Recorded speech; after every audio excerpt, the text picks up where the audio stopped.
Vamos a hablar con Guido, que ya está en comunicación con nosotros. ¿Estará en la Luna o estará en la Tierra? Hola, Guido, ¿cómo andás? Hola, Ale, Fede, no, estoy en la Tierra, sufriendo el calor que nos agobia por estas semanas de marzo. Totalmente, estamos todos iguales. ¿Y te gustaría llegar a la Luna como todos nosotros que soñamos con explorar ese universo tan enorme y oscuro? A mí me encantaría siempre y cuando sea un ticket de ida y vuelta, digamos, no me iría a vivir como algunos medio loquitos que dicen, bueno, vamos, aunque sea para establecerse ahí, yo la verdad que lo haría a modo de turismo nada más, pero sí, me encantaría. Bueno, a ver, vamos a conocer un poquito tu historia, porque fue la pandemia la que te llevó a transformarte en un influencer que comunica muchas cosas que podemos entender todos, no solamente los que saben un poquito más.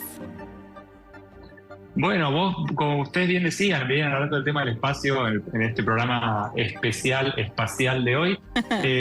La verdad que sí, es un tema que está muy presente, si bien quizás en la agenda cotidiana, con todo lo que sucede en nuestro querido país, lamentablemente hay temas más urgentes. Es un tema del espacio que va a estar cada vez más presente en nuestras vidas. No quiere decir que sea necesariamente nosotros viajando al espacio, pero sí, por ejemplo, el espacio como medio de comunicación para acceder, por ejemplo, a Internet en zonas rurales, el espacio como lugar desde el cual podemos, por ejemplo, monitorear y hasta incluso prevenir desastres naturales y distintas cuestiones que tienen que ver con esta idea del espacio democratizándose y siendo cada vez algo más cercano, por más que siga estando allá lejos, ¿no? Guido, ¿y cómo nace esta afición tuya por todo lo relacionado con los viajes al espacio, con las naves? Como decíamos en la presentación, digamos, no es algo relacionado estrictamente con tu actividad laboral diaria, regular, ¿cierto? Sí, sin duda, sí. O sea, me preguntaban, bueno, ¿cómo combina esto? Por un lado surge, para empezar, como algo que me gustó desde siempre, pero como bien decían, durante la pandemia, estando tan encerrados y demás, como que bueno, fue algo que me llamó un poco la atención, que a pesar de que estábamos todos en nuestras casas, seguía habiendo misiones al espacio, en medio de la parte más dura del COVID y demás, seguíamos teniendo misiones a Marte, con robots y demás. Entonces fue como volver un poquito a enamorarme de eso que me gustaba tanto de chico. Y sí, tratar de contarlo con mis palabras, algo que quizás me sirvió. Yo fui muchos años y sigo siendo docente en el área de informática, con lo cual explicar las cosas de una manera quizás un poquito más sencilla, tratar de, sin licuar el contenido, ¿no? Sin volverlo trivial y por supuesto respetando el hecho de que es un contenido relativamente complejo, pero sí tratar de demostrar a partir de ejemplos o de analogías o de historias curiosas que es un contenido que se puede empezar a entender. Y así como de alguna manera en algún momento se hablaba de lo que es la alfabetización digital, ¿no? De que todos deberíamos poder utilizar la computadora, el celular, poder entender mínimamente, no te digo cómo funciona, pero algunas de las cuestiones básicas para estar, por ejemplo, protegidos con el tema de la seguridad informática y demás. Hay como una cierta alfabetización. Yo creo que algo muy parecido va a empezar a pasar con el tema del espacio, ¿no? No necesariamente tenemos que ser todos expertos en materia espacial, pero sí, por ejemplo, entender algunas cuestiones de cómo nos afectan, por ejemplo, todo lo que tiene que ver con las comunicaciones en el espacio, más que nada, por ejemplo, en Córdoba, que hay tantas zonas que están alejadas, ¿no? Donde se pueden beneficiar grandemente por el tema de la tecnología espacial. ¿Y cómo llegaste vos a la NASA? ¿Cómo es esa historia? Bueno, yo cuando empecé con el tema de la divulgación, plena pandemia, en agosto de 2020, empecé en Twitter y me empecé a meter mucho con el tema de, más que nada de las redes sociales, pero más que nada en Twitter, y haciendo conocidos, ¿no? Otras personas de Argentina o del mundo que se dedicaban a la divulgación espacial, que no somos muchos, pero que hay, y me decían que había un programa de la NASA, que era un programa que invitaba, entre muchas comillas, influencers, ¿no? Gente de las redes sociales, youtubers, distintas personas que hacen divulgación en las redes sociales y los invitaban a eventos importantes, por ejemplo, cuando hay un lanzamiento importante, cuando hay, bueno, en la época anterior el transbordador espacial cuando aterrizaba, para presenciar estos eventos y de alguna manera darles un acceso muy parecido y en algunos casos hasta incluso mejor que el que le dan a la prensa tradicional. Entonces me había quedado esa idea del 2020 y bueno, siempre como que estaba pendiente para mí como anotarme a ver si me llamaban.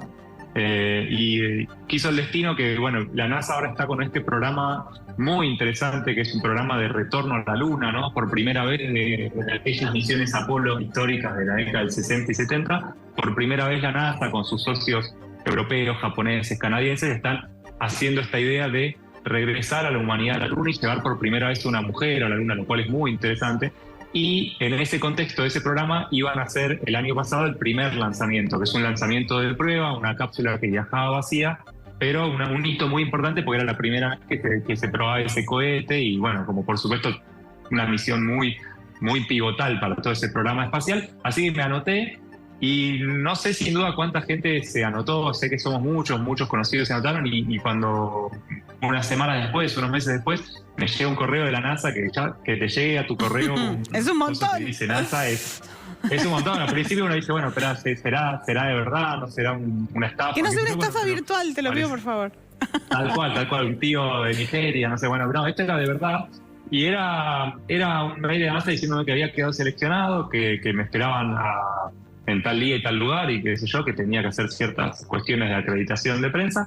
Y nada, simplemente, bueno, a partir de ese momento fue como ver de conseguir digamos, los medios para ir, así que la verdad que la comunidad de Twitter donde yo divulgo y demás, ahí hicieron también su aporte, su granito de arena para digamos, apoyar esa iniciativa del viaje y fue increíble porque de repente me encontraba un día en un estacionamiento en el centro espacial con otras 100 personas más, todos esperando, bueno, como el acceso a un micro que nos iba a llevar a toda una recorrida, ¿no? Y es una recorrida por detrás de escenas, digamos, por los verdaderos recovecos del centro espacial, en donde, por decir un ejemplo, Neil Armstrong, cuando fue a su primera misión a la Luna en el año 1969, él se vistió en uno de esos edificios para salir a esa misión Apolo 11. Nosotros estábamos en esos lugares realmente increíbles, con una historia importantísima.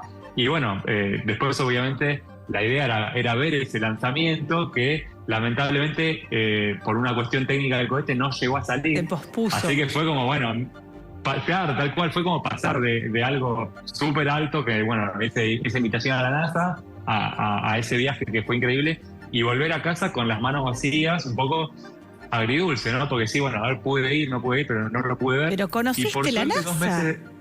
Es como en las películas. Yo ya... Es tal cual, o sea, el día del lanzamiento eran los helicópteros sobrevolando, el sitio de prensa con todos los reflectores iluminando el cohete desde abajo y la cantidad de medios de prensa y astronautas, porque bueno, los astronautas que van a volar en ese cohete que todavía no va vacío, pero la siguiente ya va con gente, estaban ahí mirando, bueno, como diciendo, este es el vehículo que la próxima me va a llevar a mí. Entonces estaban ahí entre nosotros, con acceso les podíamos preguntar cosas, o sea, fue realmente una experiencia muy, muy interesante. Y por suerte 2 meses después me llega la invitación de vuelta a decir, bueno, vamos a hacer un nuevo intento. Así que fue como a los ponchazos, porque había habido un huracán en el medio, no se sabía si se hacía o no se hacía. Recordemos, esto es en la costa este de Estados Unidos, que siempre es muy golpeada por las tormentas. Y estábamos todos a ver si salía, si no salía, y bueno, llegué con el vuelo retrasado, bueno, como que terminé llegando al centro espacial unas pocas horas antes de que efectivamente lance. Y fue, bueno, una experiencia mágica, ¿no? Ver esa bola de fuego que va subiendo. Y era de noche el lanzamiento y se hizo prácticamente de día. No es una exageración. Yo tengo filmaciones donde se ve y no se sabe si es de día o de noche por la cantidad de luz que producía el cohete al subir. Recién las veíamos, sí, que no se entendía bien si era el anochecer, el amanecer. Y Guido, contanos, ¿a qué distancia estás del cohete que despega? ¿Lo ves que a 500 metros, a 1 kilómetro? No, es una muy buena pregunta. Lo que hace el equipo de la NASA es evalúan las distintas situaciones anómalas que se pueden ocurrir, que es una manera muy prolija de decir cuando revienta por los aires, ¿no? Entonces, evalúan cuáles son las distintas, cuál sería el peor escenario posible y qué tan lejos podría ir un pedazo, ¿no? Un resto, un escombro. Y ellos evalúan una distancia segura. En el caso nuestro estábamos a 5 kilómetros, que parece un montón, pero el cohete realmente es grande, tiene más de 100 metros de alto. Y para darte una idea, nosotros teníamos adelante de donde estábamos un vallado, que eran como unos conos, y para darte una idea de lo cerca que estábamos, si pasáramos de esos conos ya estábamos en la zona que no era segura. O sea, no se podía acercarnos más que 5 kilómetros porque literalmente a esa misma distancia estaba el centro de control de emisión, desde donde hacen la cuenta regresiva y todo. Así que la verdad que una posición muy, muy privilegiada y se sentía, te puedo asegurar, no solo la luz, el sonido, o sea, era ensordecedor. O sea, imagínate el recital más fuerte de todos, imagínate estar al lado de los parlantes y bueno, eso es lo que sentís, que no lo sentís en los oídos, lo sentís como en el pecho, lo sentís en los pies, lo sentís en todos lados. Lo que no se siente es calor, ¿no? Estamos ya lejos, pero sí se siente muy, muy, muy increíble. La vibración. El sonido y, bueno, por supuesto, Claro. La vibración, la luz y hasta el cambio en el viento, ¿no? Como que de repente como que se produce como una turbulencia por todo ese aire que sube. Bueno, estamos viendo mientras vos relatás la imagen que vos compartiste y se te ve, saltás como si estuvieras festejando la Copa del Mundo. Debe ser re fuerte emocionalmente hablando. Te deben pasar muchas cosas. ¿Te emocionaste en ese momento? Sí, a mí en particular creo que fue una sensación de desahogo enorme. Por un lado, porque nunca había visto un vehículo despegar así y era también, bueno, el desahogo de poder finalmente haber cumplido con eso. Y por dentro yo decía, si no despega, tengo que de vuelta cambiar el pasaje.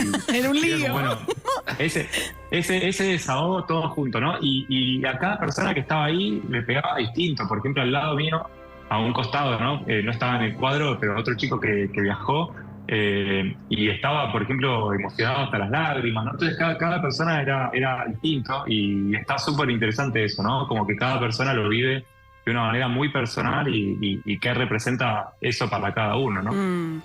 Viste que ahora en redes sociales, sobre todo en este último tiempo, se ha compartido tanta información sobre cosas que están pasando. Y viste que hay como muchas teorías Cosas conspirativas que nos encanta leer, que consumimos un montón de cosas. ¿Qué pensás vos? ¿Estamos como en un momento en el que realmente podemos empezar a entender el universo de otra forma?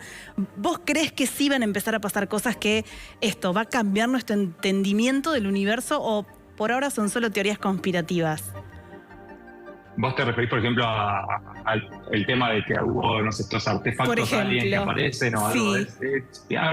Yo creo que siempre hay que tener muy en cuenta, digamos, hay que ser muy cautos con todas estas cosas. Creo que, por supuesto, hoy en día lo interesante es que todo el mundo, o la gran mayoría de la gente, tiene una cámara de fotos en el bolsillo. Entonces, Sí. estamos empezando a vivir una era en donde es esperable que haya más videos de estos, de fenómenos extraños.